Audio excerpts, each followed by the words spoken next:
group of people too. It's almost like jumping off the dive board the first time. Let's go. Let's go. You can do it. Why I be so excited about stuff like that? Yeah, I don't know. Because I see all the benefit that happens. And so I be excited when other people be ready. So let's do it, Thailand. Let's do it. Okay. All right, y'all. Let me pull this up. Dana! Hey, we're part of this group, A Healthy Alternative, on Facebook, but they actually look, it was you had mentioned it to me. You was like, I should do a Facebook group or something, like a support or something like that. But we was already a part of one, so they doing a 21-day fasting challenge. So yeah, that's what we excited about. And some people like, oh y'all, but I get excited about it. So but yeah, it's they they got everything together. They got a fasting group. They've been doing it for years, but they have like it's like a official 21-day fasting challenge. They even have a manual step by step what's gonna be happening to your body every day. It's nice and colorful and pretty and everything. So but yeah, that's what we're excited about. So um we joined it. It starts if y'all want to join. Hey, I'll leave the link. Just and let me know if y'all want to join. So Thailand will have more than just us. We get a few partners joining with us. All right, let me see. Um, but it's really good support. It's really good support. If you're not a part of the group on Facebook, you should really join. Right? It'll help you increase your faith that you can do it. Yeah, it starts Tuesday the 24th. Yeah, August the 24th. Mm-hmm. Let's see. Let me type this in real quick. Get this ready. Ezekiel. Yeah, so prep starts Wednesday. Okay. All right, y'all. So let's go ahead and get this going here. Yes, it's a water fast. But I'm not sure if you can do whatever you want to do for it, but I believe it's for water fast. But I need to finish reading all the what you call it. So maybe somebody might modify it with, I don't know, maybe juice or something. I'm not sure. I'm sure you could do that, because it's sure fast. But like I said, I'm not sure if they just want those who are strictly water fasting. I didn't double check that, but I'll let you know. Um the water, all water. Okay, Thailand. Yeah, so I guess it's all water. 21 days. Y'all can make it. Y'all can do it. Lavon, blessings, blessings. Y'all should join if you can. I'm just saying. This will be fun. We can talk about it. Oh, okay. You may have to sit this one out. Okay. I'll let y'all know when the next one come up. As a matter of fact, if you join the group on Facebook, and follow their channel on YouTube, you get all the updates and stuff when the next one coming out. They actually did a 40-day one. Now y'all know when that come up, I'm gonna be joining that one too.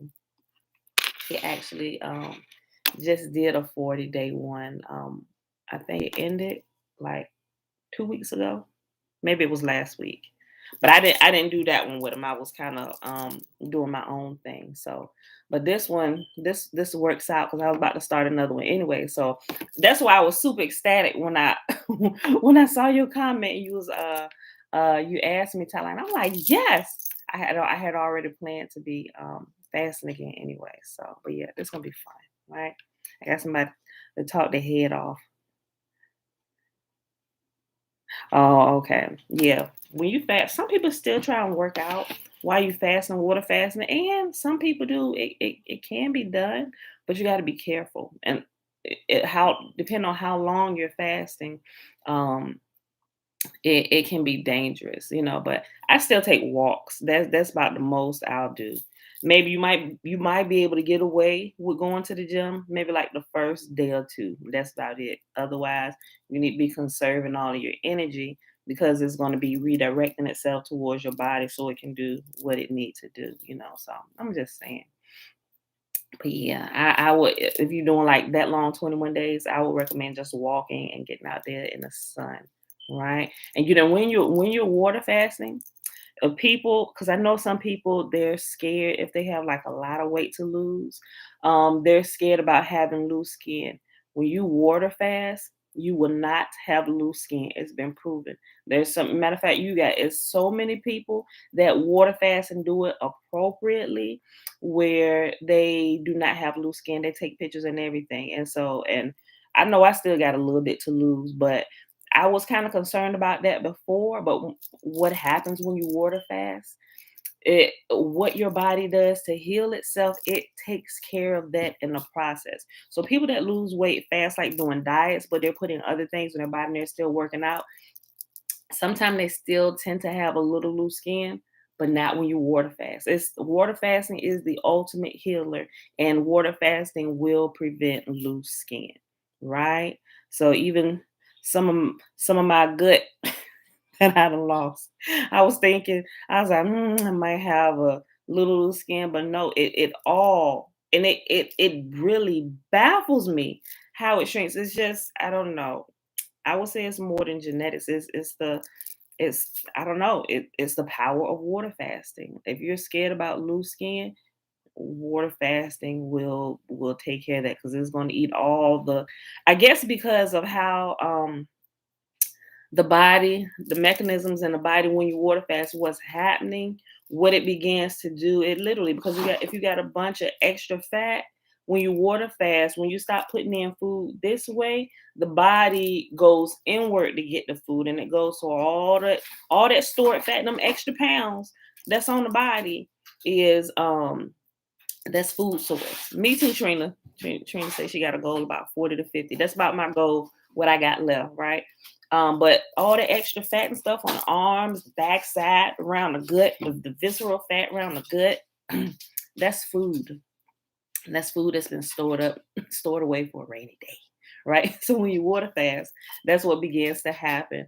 And it gets its energy from all those fat stores, and it efficiently eats it away, which is why there is no loose skin left when you water fast, right? And I learned a good deal about that simply by being in a healthy alternative group.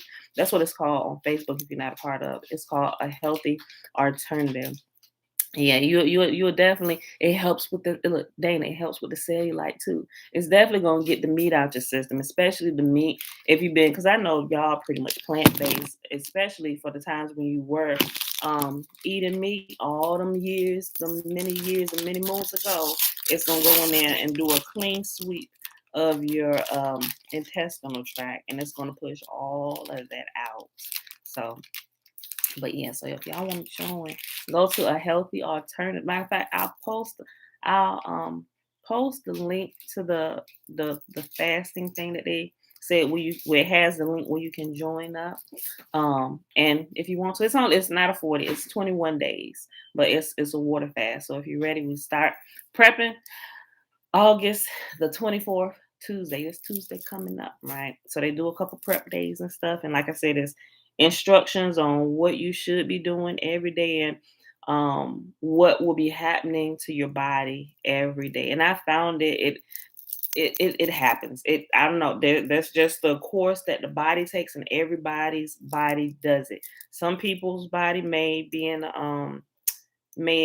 one phase a little bit longer, depending on what they've done to their body and the damage that they've done to their body, whatever. I got Yaki lymphatic cleanse pills. This might help too. Yeah. Look, I got some of Yaki stuff. I got the bitters. You tried the bitters, Dana. Ooh, they so nasty, but they work so good. I'm actually, I got a little bit left from this shipment. And all of his stuff, all of Yaki's stuff, he said it's best because it's herbs anyway. It's food. It's not like medicine, over the counter drugs where you will get sick. It's herbs, so you can actually take all of Yaki's herbs while doing the water fast. Matter of fact, he recommends it. But if you can't do a water fast while you're taking his herbs to get the maximum benefit, out of everything to help heal and restore your body, then he said do a fruit diet. Or a mono fruit diet, right? So with your meals, that means eat one fruit. So if you're gonna eat watermelon, only eat watermelon. That's it. Mono fruit meals. It's simple. Your body doesn't have to do extra stuff to break down and separate different types of foods and textures. Mono fruit meals. So I'm scared I'll be hangry. You have been patient with my kids. It's possible. You might for the first 3 days. So you get past that 3-day mark. But once the ghrelin is gone, that's the thing. You're hungry because of your ghrelin levels. It's the ghrelin that activates the hunger. And when the stomach starts growling, oh, I'm hungry, that's the ghrelin. But ghrelin goes away when you water fast, normally after 3 days. Some people say the first 5 days, it depends on how you prepared. If you prepared, sometime I could just jump right into it and it doesn't really matter for me. But definitely after the 3rd day, you should be rocking and rolling because the ghrelin would have disappeared, and that's the body's signal to now turn inward to begin to get its nutrients because nothing else is coming through here. Yeah. So, but yeah, it's gonna be fun. Let me know how the lymphatic cleanse pills work. I haven't tried it. The only thing I've really tried is the 3 bitters because that literally works for everything. And it's good. So, but yeah. All right, beautiful people, let's get started here. All right, so let's do the Shema. Y'all, it is Saturday. Happy Saturday, August the 21st, 2021, day 239 of year 3 of reading through the books of the law and the prophets and of the 3 consecutive day count. It's day 908. Today we're reading Ezekiel 44, 45, and 46, and we're going to pick up where we left off at and Fossilized Customs on page 347. Hear, therefore, O Israel, and observe to do it, that it may be well with you, and that you may increase mightily, as Yahuwah, the mighty one of our fathers, has promised us, in a land that flows with milk and honey. Hear, O Israel, Yahuwah, our mighty one, he is one. And you shall love Yahuwah, your mighty one, with all your heart and with all your soul and with all your might. And these words which I command you this day shall be in your heart. And you shall teach them diligently unto your children. And you shall talk of them when you sit in your house, when you walk by the way, when you lie down, and when you rise up. And you shall bind them for a sign upon your hand, and they shall be as frontlets between your eyes. And you shall write them upon the posts of your house and on your gates. And Yahuwah commanded us to do all these statutes, to fear Yahuwah, our mighty one, for our good always, that he might preserve us alive, as it is at this day. And it shall be our righteousness if we observe to do all these commandments before Yahuwah, our mighty one, as he has commanded us. All right, y'all, hop right to it. Ezekiel chapter 44. Okay, the prince, Levites, and priests.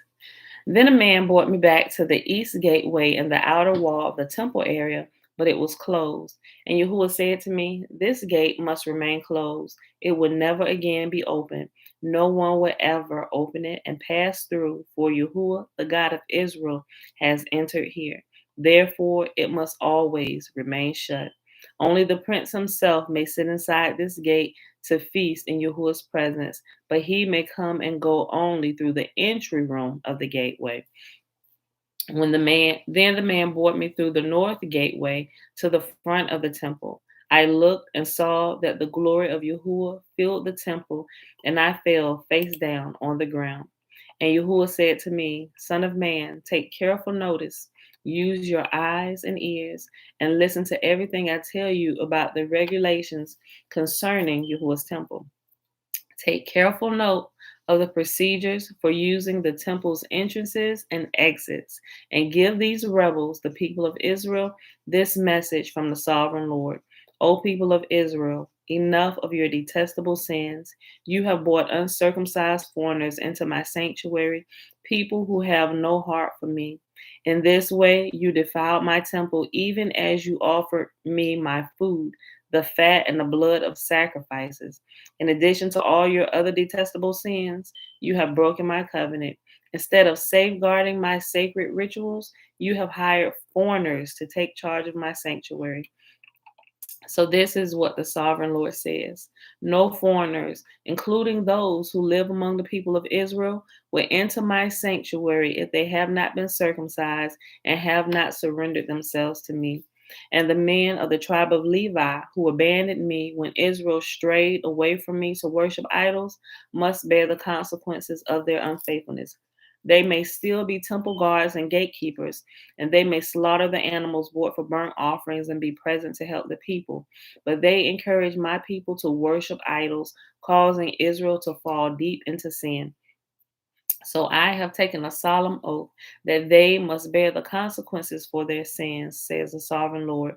They may not approach me to minister as priests. They may not touch any of my holy things or the holy offerings, for they must bear the shame of all the detestable sins they have committed.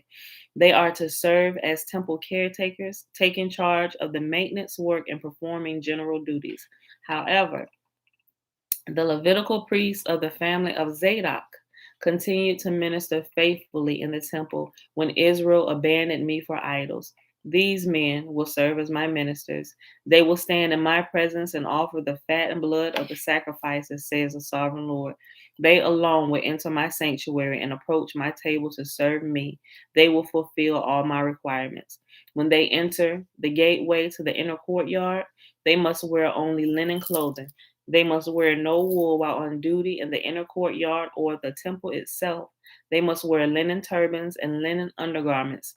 They must not wear anything that will cause them to perspire. When they return to the outer courtyard where the people are, they must take off the clothes they wear while ministering to me. They must leave them in sacred rooms and put on other clothes so that they do not endanger anyone by transmitting holiness to them through this clothing. I just thought about something. It's almost kind of like, I know the relationship is different, but the relationship between a husband and wife is representing the relationship between Yahuwah and his people when they go in to minister to him. Just like the wife and the husband sometimes, mostly the wives, right?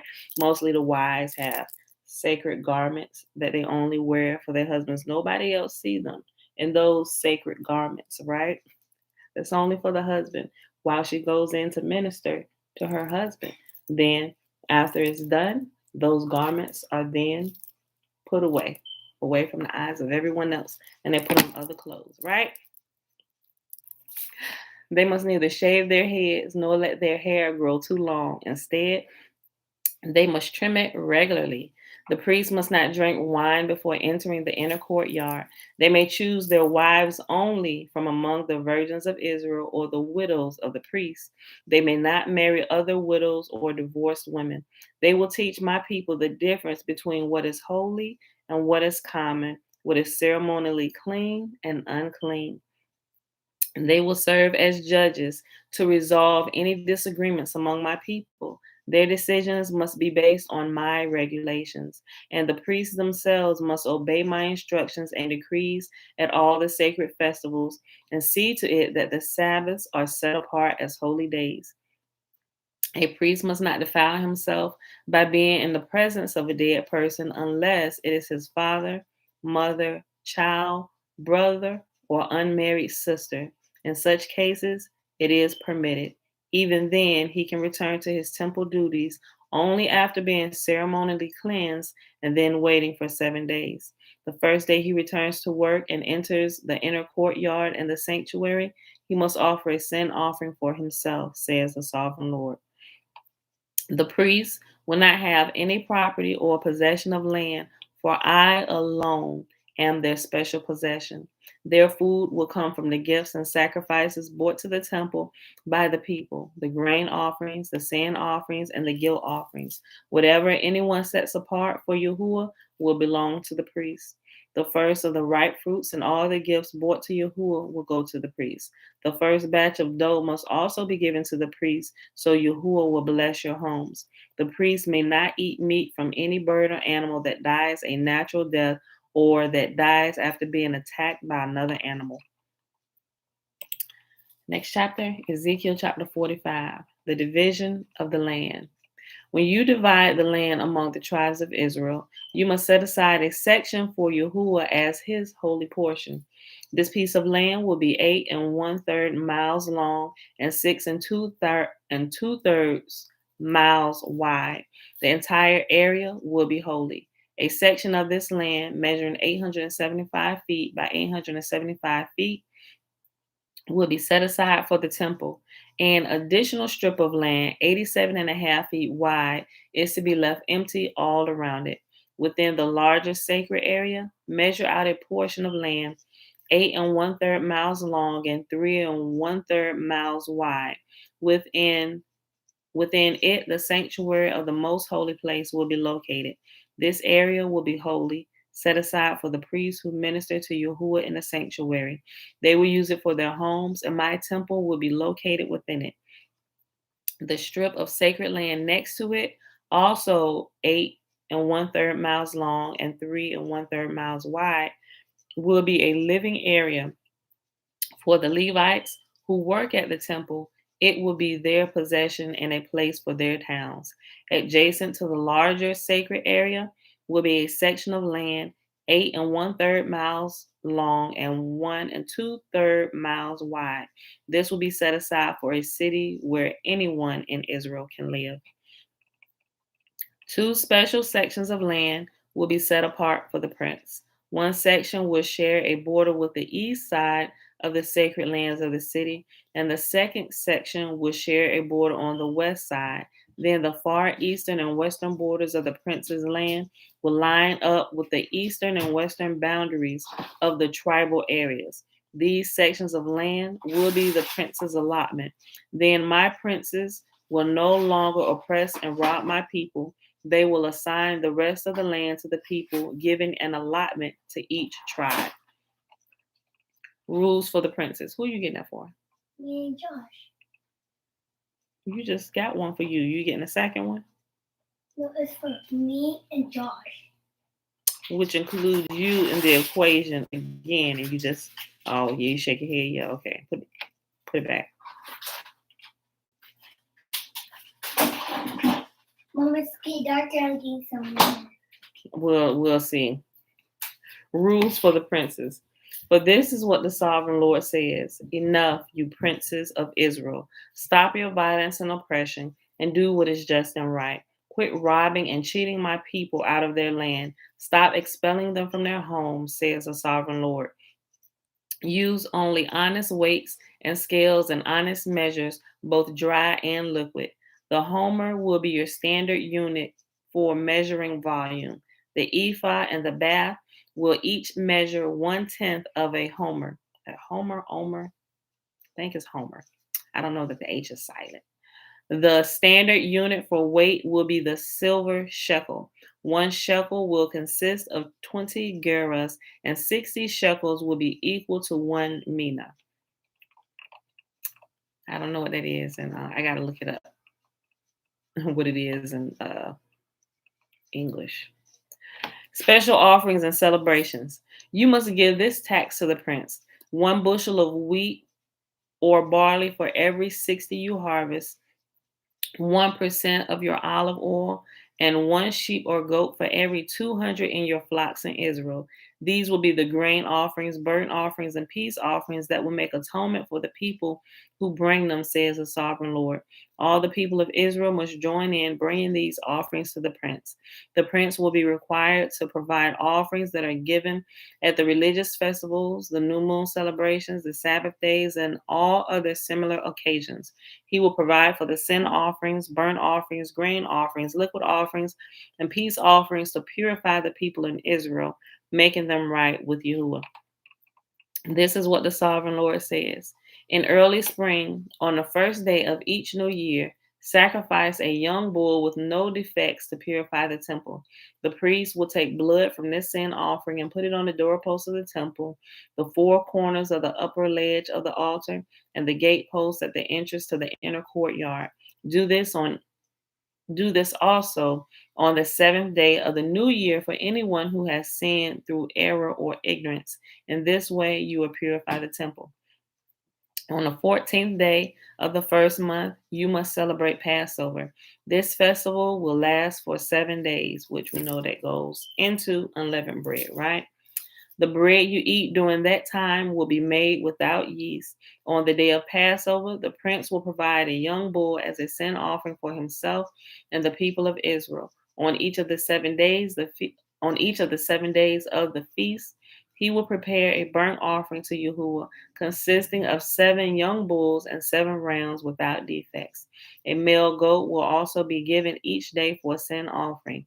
The prince will provide a basket of flour as a grain offering and a gallon of olive oil with each young bull and ram. During these 7 days of the Festival of Shelters, which occurs every year in early autumn, the prince will provide these same sacrifices for the sin offering, the burnt offering, and the grain offering, along with the required olive oil. All right, y'all, last chapter for the day. Ezekiel chapter 46. And hold on. 47. Oh, okay. This is not the last day. Let's go back. Okay. Ezekiel chapter 46. This is what the sovereign Lord says. The east gateway of the inner courtyard will be closed during the 6 work days each week, but it will be open on Sabbath days and the days of the new moon celebrations. The prince will enter the entry room of the prince will enter the entry room of the gateway from the outside. Then he will stand by the gatepost while the priest offers his burnt offering and peace offerings. He will bow down and worship inside the gateway passage and then go back out the way he came. The gateway will not be closed until evening. The common people would bow down and worship Yahuwah in front of this gateway on the Sabbath days and the days of the new moon celebrations. Each Sabbath day, the prince will present to Yahuwah a burnt offering of 6 lambs and 1 ram, all with no defects. I can tell you just rolled out the bed, son. You must have seen your brother and sister eating ice cream, and here you come walking down here looking like a zombie trying to get ice cream. You wash your face and brush your teeth yet? Close my freezer, boy.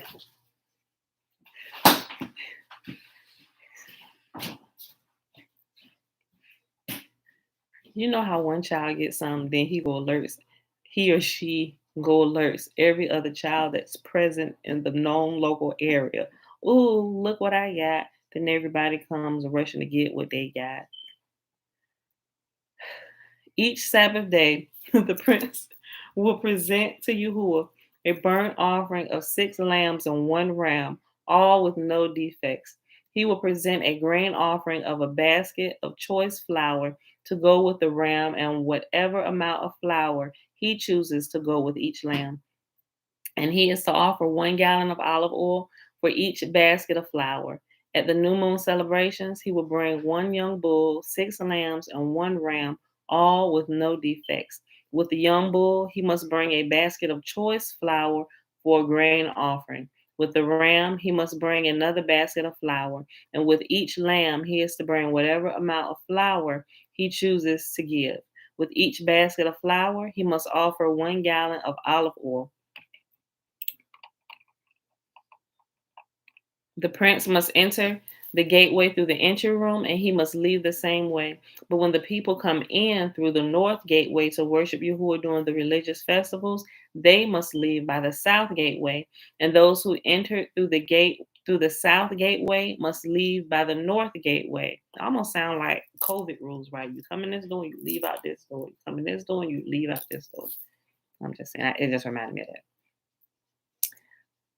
But when the people come in through the north gateway to worship Yahuwah during the religious festivals, they must leave by the south gateway. And those who enter through the south gateway must leave by the north gateway. They must never leave by the same gateway they came in, but must always use the opposite gateway. The prince will enter and leave with the people on these occasions. So at the special feasts and sacred festivals, the grain offering will be a basket of choice flour with each young bull, another basket of flour with each ram, and as much flour as the worshiper chooses to give with each lamb. Give 1 gallon of olive oil with each basket of flour. When the prince offers a voluntary burnt offering or peace offering to Yahuwah, the east gateway to the inner courtyard will be open for him, and he will offer his sacrifices as he does on Sabbath days. Then he will leave, and the gateway will be shut behind him. Each morning, you must sacrifice a 1-year-old lamb with no defects as a burnt offering to Yahuwah. With the lamb, a grain offering must also be given to Yahuwah, about 3 quarts of flour with a third of a gallon of olive oil to moisten the choice flour. This will be a permanent law for you. The lamb, the grain offering, and the olive oil must be given as a daily sacrifice every morning without fail. This is what the sovereign Lord says. If the prince gives a gift of land to one of his sons as his inheritance, it will belong to him and his descendants forever. But if the prince gives a gift of land from his inheritance to one of his servants, the servant may keep it only until the year of Jubilee, which comes every 50th year. At that time, the land will return to the prince. But when the prince gives gifts to his sons, those gifts will be permanent. And the prince, I just thought about something. Look, hold on.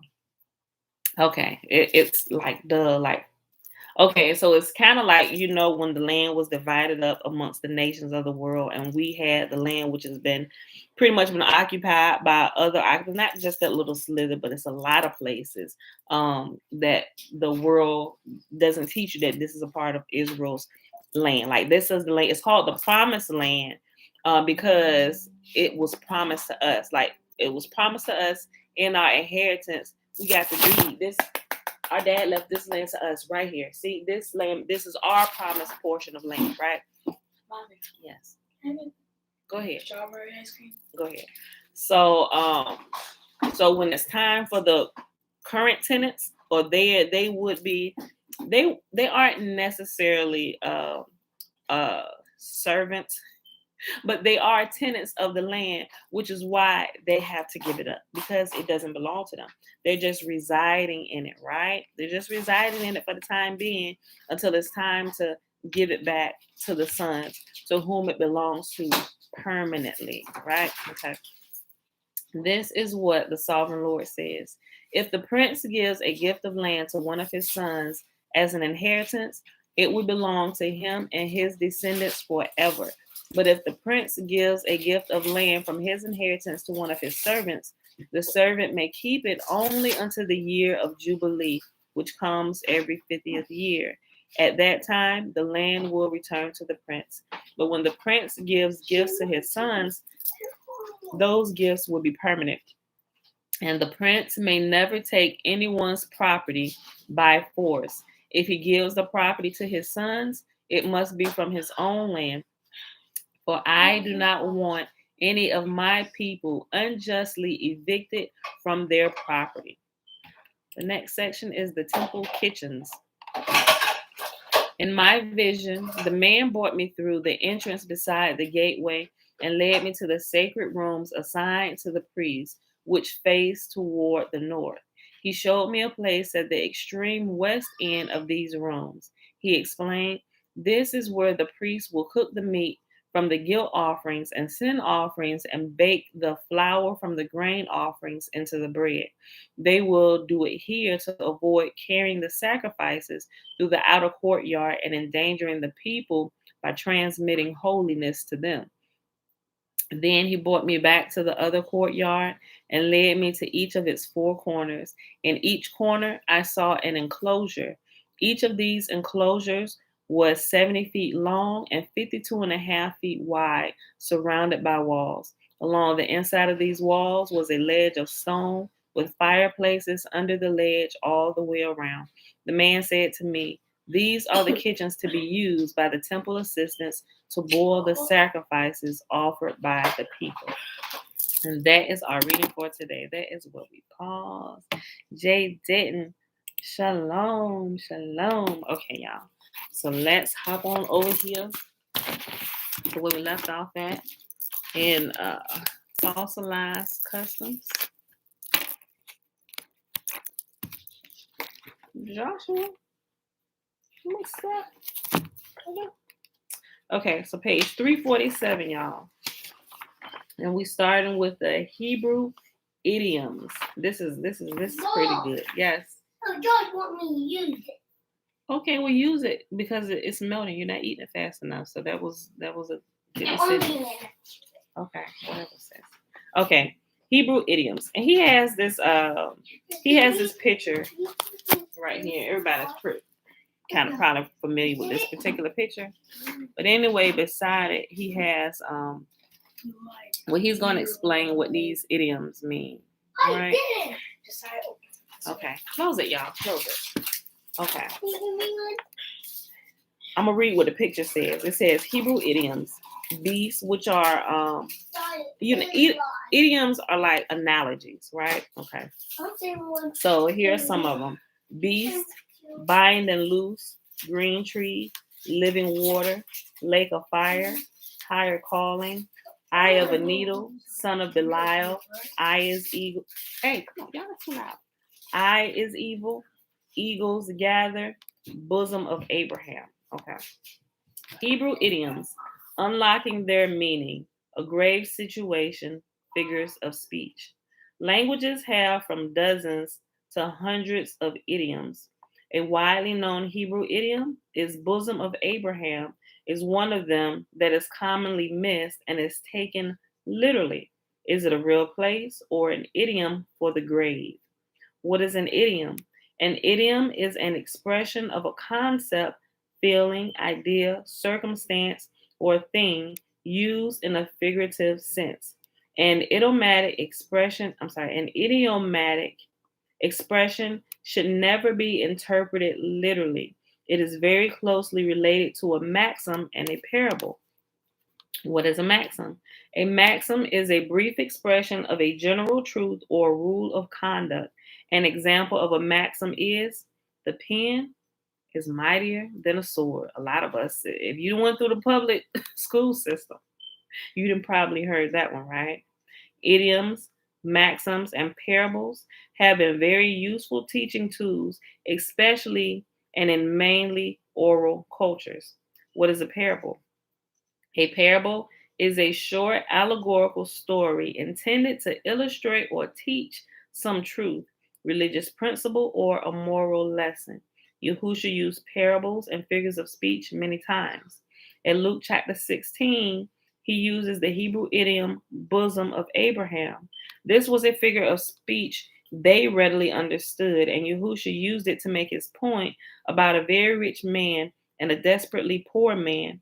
His point was that riches, pleasure, possessions, and position can be a stumbling block to us. He wanted to convey how important it is that we evaluate our behavior and how it will factor into our final destination. Our hearts are corrupt and lack compassion for our fellow human beings. The rich man lacked compassion and was extremely selfish. He had the evil eye, an idiom meaning he was stingy, miserly, and self-centered. Yahushua was not teaching us about the literal details of the hereafter, but rather figuratively used the idiom bosom of Abraham to teach the principle of generosity, hospitality, and kindness. He was also giving us a glimpse of how he sees our treatment of one another.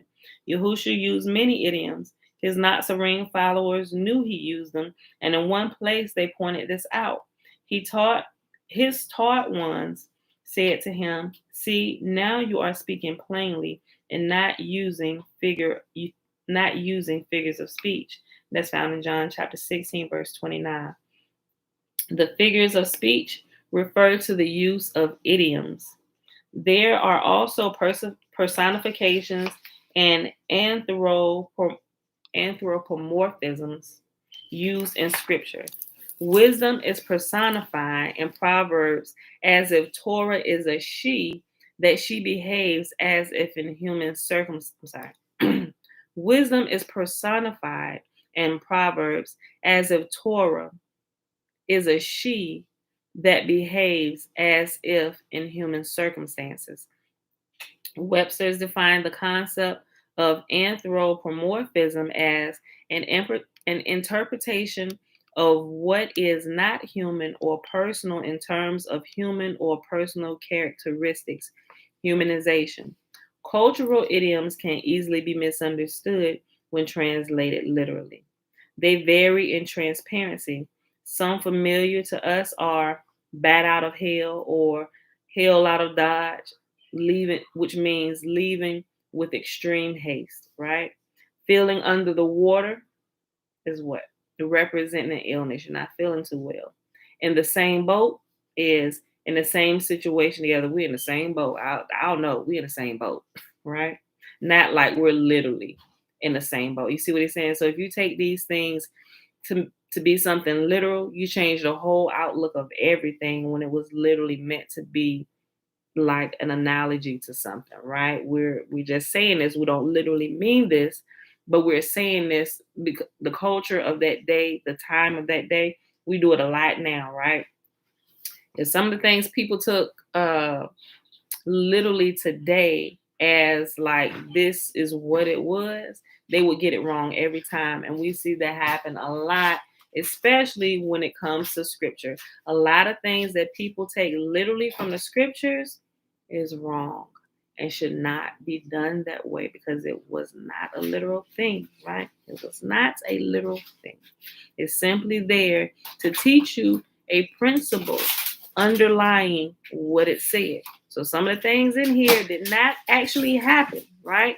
I want to reiterate that. Some of these things did not actually happen, but it was said in idiom format and form to help you understand a deeper principle, which we can practice today in our time period in 2021 in this generation. And it's true of every generation. That's why it seems that the scriptures are evergreen, meaning they're always relevant, no matter what year, what decade, what century you live in, because it's conveying an underlying principle. Remember that. Remember that, you will do well all the days of your life, right? And you will get results and won't be stuck on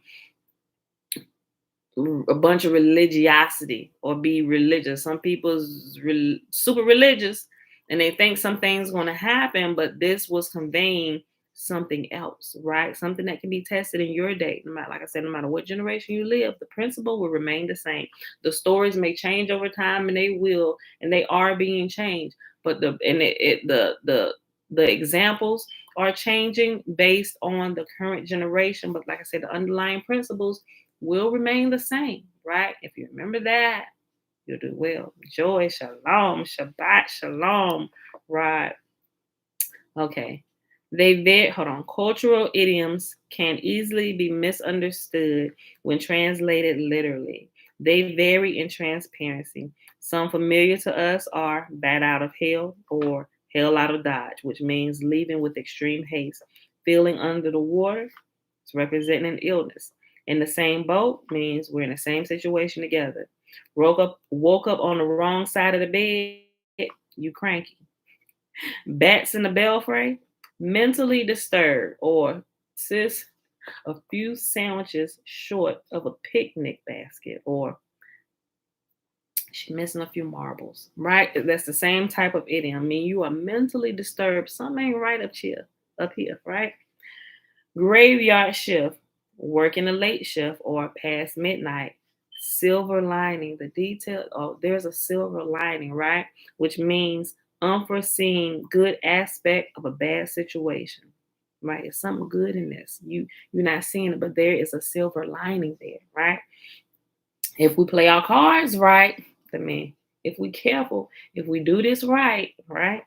Raining cats and dogs. We know it's literally not raining cats and dogs from the sky.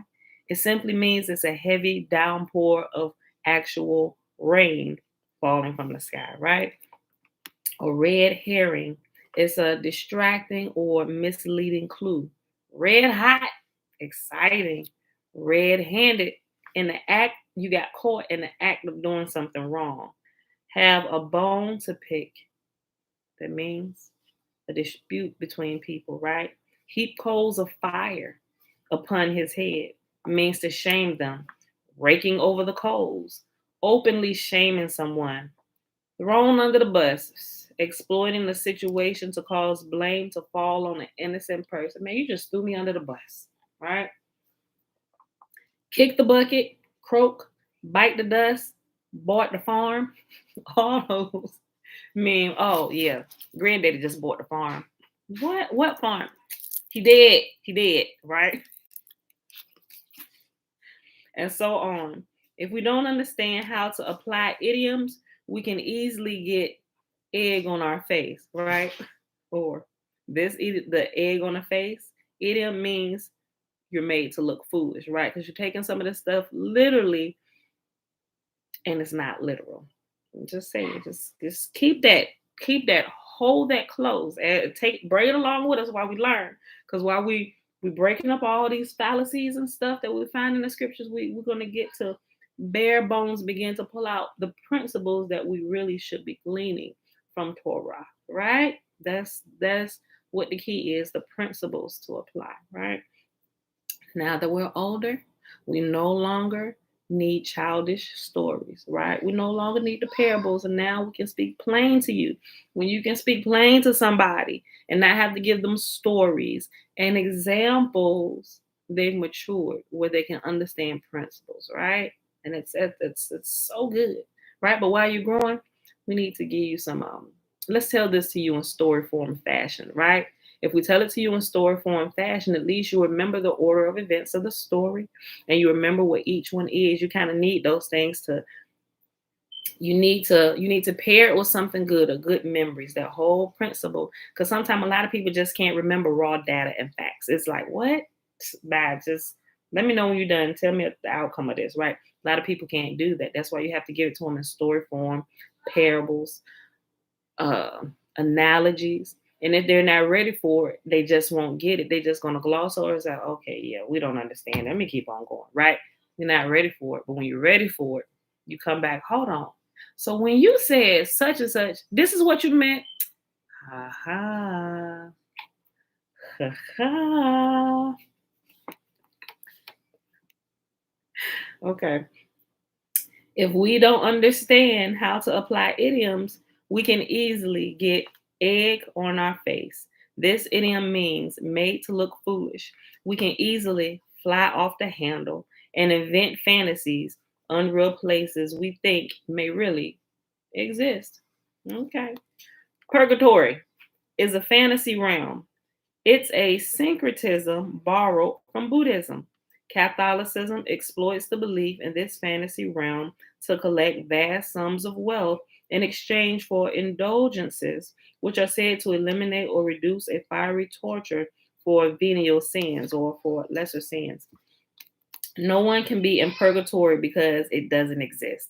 Purgatory appeared for the first time in Christian tradition in the late 12th century and is derived from a Buddhist practice of making offerings for the dead.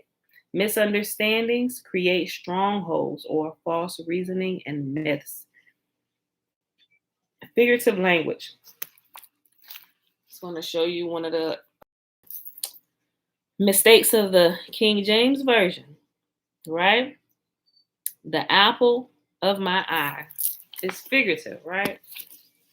Although we don't have an actual apple, but the pupil is considered the apple of the eye, right?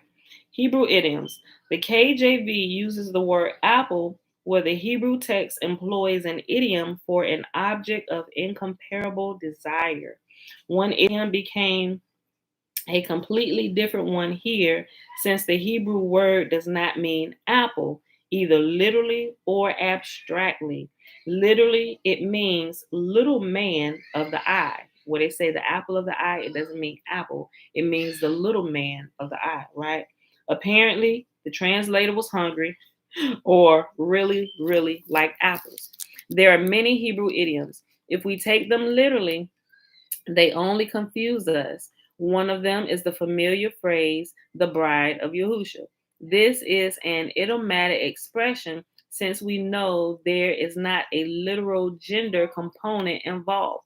And we see a lot of people getting screwed up over this one with the he's and the she's and it's just all men and that means all women. I'm like, y'all ain't ready for that yet.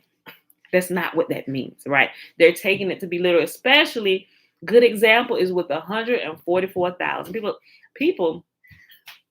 They don't really understand it, but you don't really understand if you just reading it sporadically, hitting and missing, using other people's interpretation who was sporadic and hitting and missing. You just don't get it right. But if you read it enough and you begin to get the tone of what is being said and who says what and Yahuwah uses idioms all the time, right? Guys, it's all through the books of the prophets, all the different examples, how he used animals and beasts and Pharaoh, I'm against you and your river. Like all of these things, it's all the way through. If we don't realize that, no, it's a bunch of men run it. No, it's a bunch of women run it. Well, it's a mix. Listen, guys, just read a little bit more, study a little bit more. It's a test coming, right? Get some study buddies. There are many Hebrew idioms. If we take them literally, they only confuse us. One of them is the familiar phrase, the bride of Yahusha. This is an idiomatic expression since we know there is not a literal gender component involved. It's like a marriage, a covenant relationship of selfless love and total commitment. Another idiom is the idea of first fruits, meaning firstborn. Idiomatically, the idea applies to those in the first resurrection, the bride that will attend the wedding feast. The second idiom, wedding feast, is an extension of the bride idiom, right? Other Hebrew idioms are heart, which means thinking, the eye of a needle, any task requiring great skill and focus, uncircumcised hearts and ears, a lack of commitment to Yahuwah. Make a wide mouth, sneer. Slept, he slept with his fathers, or he's sleeping with the fathers. Like, and today, you say that term in the wrong group of people, he's sleeping with the fathers. He what? Oh, they some nasty. No, wait, what are you talking about? He's in the grave. He died. Slept, he dead. He's sleeping. That big nap. He taking that big nap. I get that from my sister. No, we about to take the big. But when she said she wasn't talking about dying, she was telling her girl. Okay, was she here? I think she went out. So her small girls, they have, of course, small kids have to take naps and stuff. So when it's bedtime and they don't want to go to bed, we got to take a nap. My sister like, yeah, you about to take the big nap, meaning you about to go to bed for the night.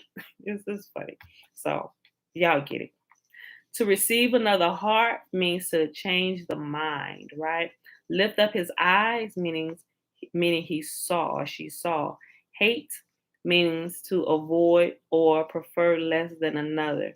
Your right eye is your will, decision, or fixed goals. Stumbling block is a deterrent or obstacle.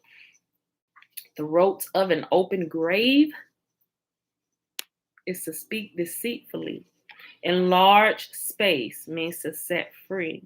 Under the ban may mean either dedicated only to Yahuwah or to be completely destroyed, right? So one that's dedicated only to Yahuwah under the ban, which would be like Nazarites. We're under the ban, right? Dedicated solely and only to Yah, right? But if you're under the ban, we're going to, like he uses it again, we're going to put Israel under the ban. Like you're getting kicked out of the land, not necessarily be completely destroyed, but for a period of time, destroyed out of this land, out of here, gone, kaput. Stiff neck means obstinate. Kiss the son, the scripture, kiss the son, lest he be angry. It means to show loyalty or pure homage. Bronze forehead, brutish, unhearing, mean you got a thick head, you hard-headed. Remove the foreskin of your heart. That means commit yourself. Hard-hearted, everybody know that. Stubborn, unyielding, and lacking compassion. Gird up your loins. That means be ready. Open the womb. Give birth. Kidneys, your gut or inner carriage. Flowing with milk and honey means fertile, right? A land flowing with milk and honey. It wasn't that the land was flowing with milk and honey, although it could be found there. It mean that the grounds were very fertile and it produced a lot of stuff in abundance. There was no lack. Living water is Torah observing and love. Green fruit, fruitful, righteous, obedient, and loving one. Dry tree, rebellious, unfruitful, hated one. Seed, everybody know what seed is. That still is the same today. Your offspring, right? Offspring or descendants. Bind and loose means to forbid and permit. Bury my father. Collect my inheritance. I gotta go bury my father. Yeah, we're gonna bury him, but we're gonna also get the inheritance that comes along and that is passed along when the father dies, right? Evil eye, stingy, miserly, poor in spirit means humble, selfless, or mourning one. Eagles gathered together, messengers, the weed reapers at the harvest of the earth. Right hand means might and strength. Higher calling, those selected as the bride, the first fruits at the first resurrection. Old wine means men's teaching. New wine means truth, freeing a person from men's teachings. New and old wine cannot mix together. And you'll see a good example of this in the New Testament where it talks about you can't mix up clearly you can't put new wine into old wine skins or it's gonna burst, right? You can't do it. They don't mix. You have to put new wine in new wine skins so that they can be preserved and grow and age together, right? If you know anything about wine. One cannot serve two masters. The heart or the wineskin must hold on to traditional men's teachings, old wine, or pure truth, or the new wine. Either you're going to hold to the one and despise the other, or you're going to cling to one and completely put away the latter, right? Put away the former. Other idiomatic expressions include beast, lake of fire, mother of harlots, and lukewarm. In the Hebrew culture, Pharisees understood the bosom of Abraham as another way to refer to the grave, or also hell, right? Hell, you won't really find it in the Old Testament, but you'll find Sheol and was it Sheol? Sleeping with the fathers. It was a couple more, but they all simply meant that you're going to the grave, like you're buried 6 feet or however deep they dig the hole to put you in, right? You're in the grave, meaning you're no longer in animated form in this realm. Your spirit has gone into another realm, but your fleshly body is sleeping, right? It's dead. It's taking that big nap, the big sleep, right? In the Hebrew culture, Pharisees understood the bosom of Abraham as another way to refer to the grave where everyone was in the same boat. Yahuwah never goes into detail about those in Sheol, so we must acknowledge it is under his sovereignty. We know next to nothing about it because it is not our current estate. We may desire to understand the circumstances, but we are to keep our own estate or our own realm, what we know and see here, because none of us here knows what happens after we go to the grave and permanently stay there. Now, you have those that have gone, but you weren't buried, right? You got to see a glimpse. You died on the table and they brought you back, and you may have seen some things, right? You were able to see the current state of what happened. Maybe some people saw fiery flames and stuff. You got them too. I can't say yes you did or yes you didn't because their experience was real. Maybe they needed to see that we're gonna give you another chance, and there was enough to scare their hind parts, not unfoundedly scare them. But maybe you was doing some secret stuff in life where look, we really need you to be here a little bit long. So just a little bit, you're gonna miss out on some stuff. So it's gonna be like this if you leave before your time. Not that necessarily you will experience things like this, but they go and they come back and they're still in animated form and here in this 3D realm, right? But there's nobody that has gone into that realm that has come back to us, right? And that can tell us about it, because that belongs to Yahuwah. It is dedicated to Yahuwah. He knows what goes on there at all times, and we only know about our current estate or this current realm, which is why nobody can really give you straight answers about some of this stuff. It's a bunch of theory and speculation, shall I say, right? We know next to nothing about it because it is not our current estate. We may desire to understand the circumstances, but we are to keep our own estate or our own realm and not go on flights of fantasy. He's going to keep using these different idioms, right? So this is a pretty cool chapter. Nicolaitans like to make people think that they know things, but they really don't, because they operate in the realm of religion and not reality. The more they strain to explain unknowable things, the further out on a limb they climb. Addressing the elephant in the room. All right. What is the state of the dead? I'm going to show you this picture because I got a picture of a big elephant and secret agents all over this elephant. We need to, everybody understand what addressing the elephant in the room, right? It's like something obvious that everybody clearly can see. It's so big, or the whatever it's not clearly, y'all know that. But just in case a child comes across this video and they decide to watch it, y'all got how to get an elephant in the house, right? That's how we're literally like a child. When we don't understand some of these things. Like you seen Avatar, she said, "You a child, you're like a child," right? Because if we're sitting here talking about the elephant being in a room, the child's like, the elephant in the, where's the elephant? They're literally looking for a physical elephant, right? It's almost like something, it's almost, well, my family understands this, but when we were younger, we were watching something like Dateline on TV, and all my cousins was there, with my aunt's children, and it was talking about serial killers. And one of my male cousins, he was like, they kill people for cereal.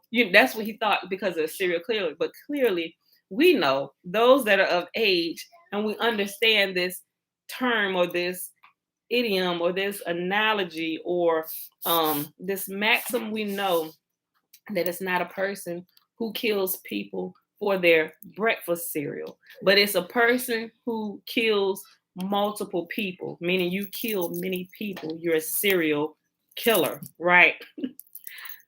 So it's like that when we don't understand, or we don't even realize that a maxim or analogy or something is being used as an example to convey a point, right? We get it all discombobulated.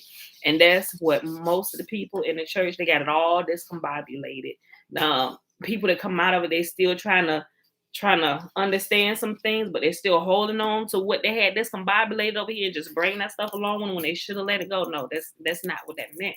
I know they told you that's what that meant, but I'm gonna show you some things you can't tell people right out, because in church they teach you stay away from this, you stay away from that. Nope, that's the devil. Anything you hear, they got trigger words. They trigger you with all kinds of words. So when you hear, you're like New Age, Satan worshiper, and they keep you away from truth so long because they indoctrinate you so good, right?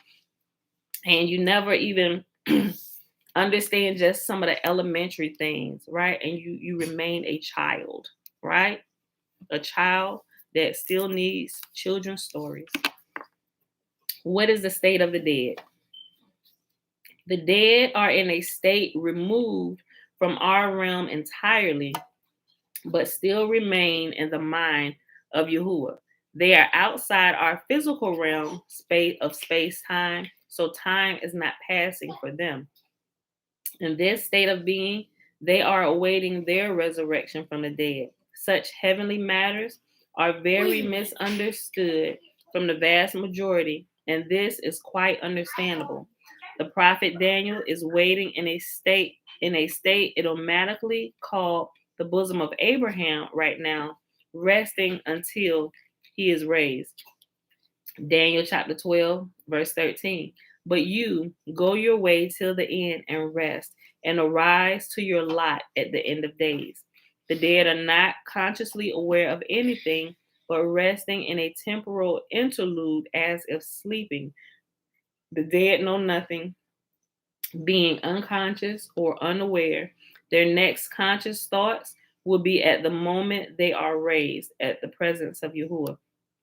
We are of good courage and are well pleased rather than to be absent from the body and to be present with the master. 2 Corinthians chapter 5 and verse 8. That sounds as if it will be immediate as we reckon time, but we have to consider that how we perceive reality here in the physical realm needs to be adjusted for the heavenly matters over which Yahuwah alone is sovereign. The dead will be in the presence of the Master in one of the two events called the first and second resurrections. Although their flesh has ceased to live, Yahuwah stated that all are alive to him. This is explained in Matthew chapter 22, verses 32. Daniel and David are not yet in the presence of Yahuwah. Note John 3:13. And no one has gone up into heaven except he who came down from heaven. Also, Acts 2, verse 34. No one is in heaven yet, nor has anyone entered the lake of fire. You will see this as you read further. Two resurrections of the dead are ahead of us. Yahuwah will determine if they will be clothed with immortality or face annihilation in the second death or the lake of fire. Both the righteous and unrighteous who have died are in a place called the grave. In Hebrew, it's Sheol. They will be called forth to one of two resurrections from the dead. The first resurrection will occur at Yahuwah's return, and the second will occur at the end of a millennium or 1,000 years. All right, so we'll pause right here since we're already at an hour and 6 minutes, and we'll pick it back up with the linchpin of all history, and then we'll go into who or what is the beast. All right, y'all.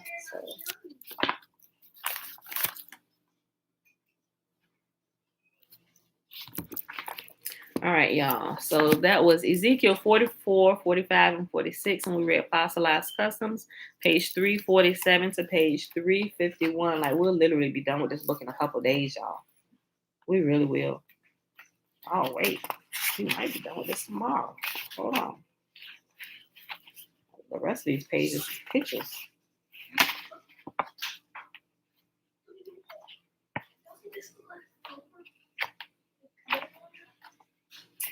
I say 3 days max.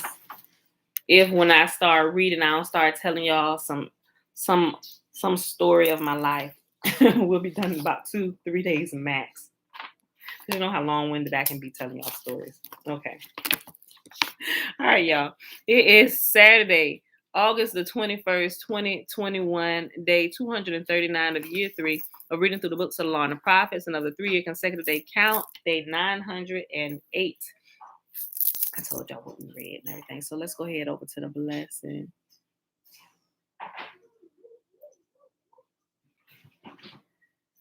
Jay Denton says, sis, what someone writes in a book or believes is not necessarily true. I agree. There is a place of fiery, I'm sure you meant fiery. There is a place of fiery torment as well as a heavenly realm. And there are those that have actually been in such places. I agree because we're reading the book of Enoch. That's why I said sometimes it's not necessarily, because some people have experienced some things that we can't say, hey, it's not true because it was real,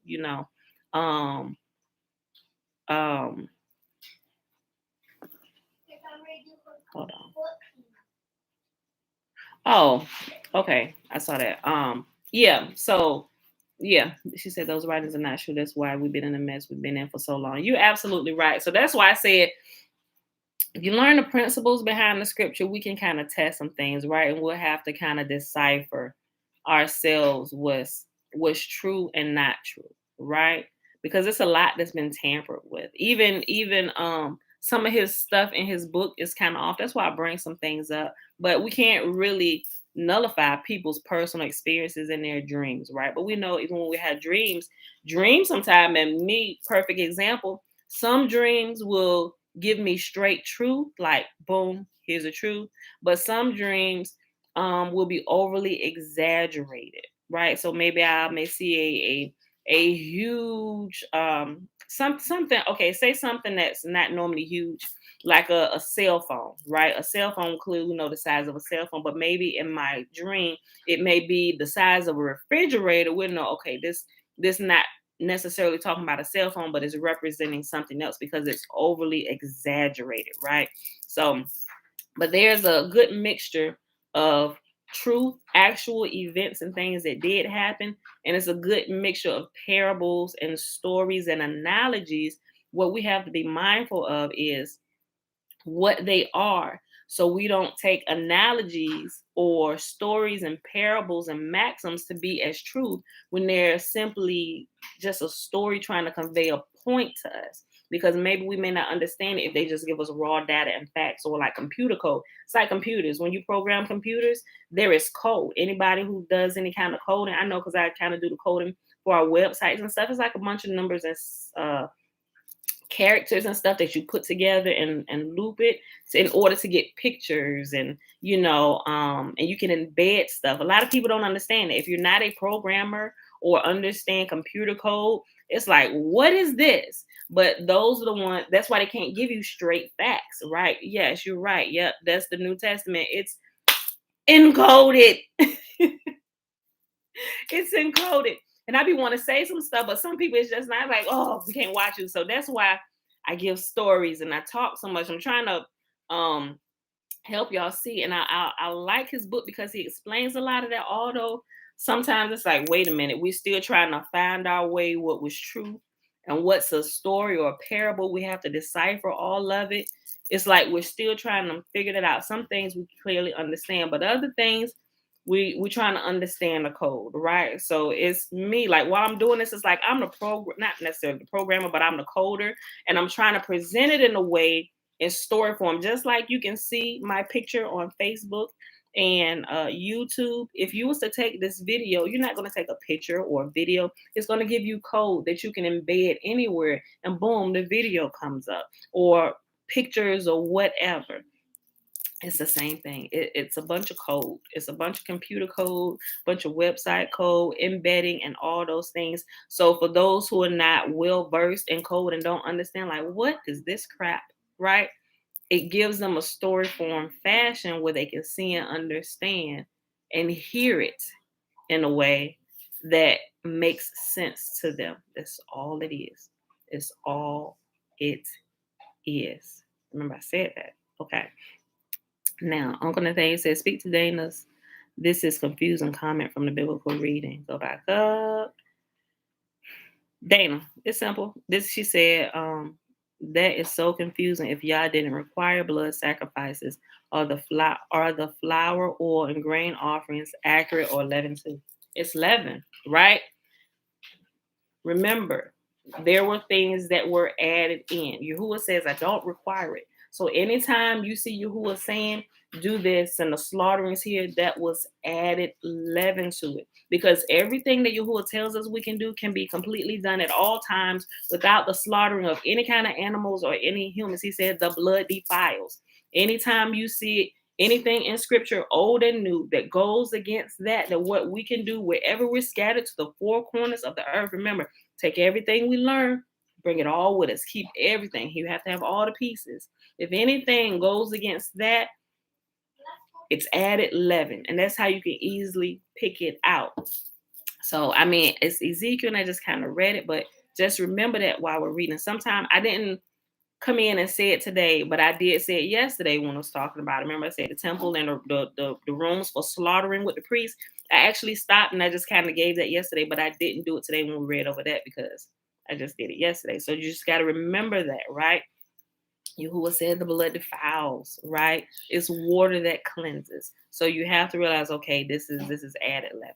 Y'all, I'm serious. I'm working on, and I don't know when I'll be done with it. I'm literally working on something. It's gonna be in like book form or whatever, where all the added leaven from the old to the new in regards to the sacrifices, where you can see it, and I'm pointing it out like this, like, because if you go in and you remove all of that. Like literally, I have a Bible where I'm going through and I'm marking out all the blood sacrifices, anything doing with blood sacrifices, completely removing it, and then reading it,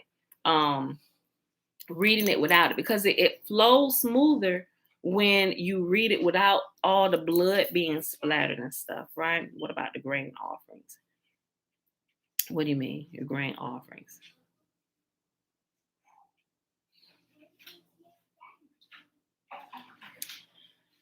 Like offering the grain offerings. So if, with the priesthood, remember we read today, all the offerings that we give to Yah is given to the priest, but the priest they receive. Let me see how I can. They everything that's given to Yah in turns give it to the priest, right? The grain offerings, is it accurate? If accurate as in, let's just talk about it this way. Okay, so you bring in grain offerings to the temple as, okay, we got first fruit, we got a garden, we got land that Yahuwah has blessed us with. This is our promised land, or whatever the piece of land that's given to us, right? Just think about it like this, and you garden, and then you got a garden, just think about it, right? So Yahuwah has blessed the land where it's fertile, and it's giving us sustenance. It's giving us food. Father, thank you for blessing the land. And because I'm so thankful, I'm gonna take the first fruits of what you done blessed me with. I'm gonna give it to you. But since I can't physically give it to you, I'm gonna give it to the person you appointed for my thanks and my appreciation for what you've given to me, right? It all belongs to you anyway. So to show my thanks, thank you. This, I don't know. Let's the harvest of grain, barley, corn, whatever. This is the first. I want to. You get to taste first. You get to taste first. So here you go, right? So you go give it to the priest, right? Because they're his representatives of him here on earth for this particular thing, right? If you wanna give him something, give it to the priest, right? Okay, so now that the priests have it, now Yahuwah said, now whatever they give to me, you can keep, because the priests, they didn't have an inheritance. Their inheritance was Yahuwah alone, right? He said, I am your portion, right? Although Yahuwah did have them, the other tribes were required to give them portions of the land because they also had families and stuff within the tribe. So they did have land, but it was given to them from their brethren or their cousins within the tribe. So there's always land for the Levites in each tribe or portion of land with the other tribes, right? So they have a place for their families to live and grow and stuff, right? So she would be doing it. It says to do it daily.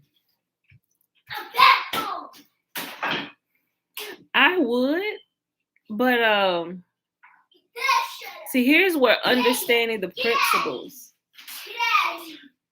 just raw facts and data, comes into play, because you don't have a priest to go give this stuff to, right? But if you want to practice it, like physically practice it, like taking what's done, and sometimes we physically practice it, although I don't necessarily have a priest, whatever. So it also talks about giving food to the homeless and the poor, or different things like that, or somebody else. I'll give it to somebody like that. If I can't find anybody, if I cook it myself, sometimes I would just cook it myself because there's nobody to give it to. I still try and practice it, like with the green beans and stuff. When I cook the green beans, it wasn't really when I harvested, I had a small harvest of green beans, but when I cooked them, I'm like, okay, well, Father, thank you. This is our first harvest of green beans ever, So I'm giving them to you. Thank you, but I'm gonna give these because it was only enough for one portion. So using that same concept, because my husband is the priest of our home, he got all of those green beans. I cooked them and he ate them. I'm like, y'all don't touch them. Don't. But Mom, no, these are for your dad, right? So I look at different ways and thinking about how we're, so I find different ways to practice it, because I know some of the things are not literal, but if we're looking at like that, we want to practice it, that's okay, and you can do it that way. So It said, yeah. So Dana, that's how I answer that. That's what I do, you know. So I'm just saying. Right. Okay, Jaden, thanks. That's great, sis. If you need help with that, I'm here for you. Thanks. Okay. Yes, I'm working on. I got my bunch of notes in my not my note, my well, yeah, it's a note, but not my notes, but it's called Evernote. So I'm pulling all this stuff together, and I have my electronic Bible that I'm blacking out scriptures on, but I also have a physical Bible that I'm going through, crossing out, and it take a little while. You know, I just want to make sure, you know, I'm getting it all right, because you'll really see a constant theme of these animal sacrifices and stuff. And if you take those animal sacrifice, here's what's gonna blow your mind. When you take those animal sacrifices and then you actually go look at what the other nations was doing with their animal sacrifices, you wouldn't be able to tell the difference. You would think either, are these all pagan, or are all of them priests of Yahuwah? Like, you wouldn't be able to tell the difference. It's 11. It's 11. It's 11. The blood defiles. The blood defiles, right? It's the water that cleanses, right? I'm just saying. All right, y'all. So, but yeah. Yeah, that's good. Jaden said, I did that also, offered the first fruits of our harvest to Yahuwah. Yeah, so that's what I would say about it, Dana, because that's what I practice, you know. And I'm like, Father, if we're wrong, let us know. But we're moving, we're acting, making sure we're getting it right. Not saying this is one, not saying that what I did was 100% right, but you know, it's not a temple. We're scattered. It's a priesthood scattered, you know. So I'm just saying. I'm like, Father, just help us along the way, right? So, but that's what I would say, Uncle Nathaniel. So I addressed it. Okay, y'all. So let's do the blessing, which is found in Numbers chapter 6, verses 22 through 27. Remember, the first 21 verses is the Nazirite vow. And Yahuwah spake unto Moses, saying, Speak unto Aaron and unto his sons, saying, On this wise ye shall bless the children of Israel, saying unto them, Yahuwah will kneel before us, presenting gifts, and will guard us with a hedge of protection. Wait, you love my thingy? Mm-hmm. Yahuwah will illuminate the wholeness of his being towards us. We're doing a blessing. I'm showing them. Oh my gosh. They see your pretty purse. Okay, hold on. Yahuwah will kneel before us, presenting gifts, and will guard us with a hedge of protection. Yahuwah will illuminate the wholeness of his being towards us, bringing order, and he will provide us with love, sustenance, and friendship. Yahuwah will lift up his wholeness of being and look upon us, and he will set in place all we need to be whole and complete. And they shall put my name upon the children of Israel, and I will bless them. Stop it. Ooh, Tootie, wait. Ooh, Jay Denton. Look, I believe it, but what about the statement, the life is in the blood? Go find my video that I did when I titled that video, The Life is in the Blood, and I explained it there. I'll share the link. That way you can go watch it. I think I put a time marker in it where you can just jump right to it too. So with that being said, beautiful people, that's it. We out of here. Love you. Enjoy the weekend. Peace. There you go. Right there. No, don't say it. Don't say it. Okay. I want to do it. Don't hold it. Okay. Don't hold it. Okay, don't start scrolling. You got to end this video, sis.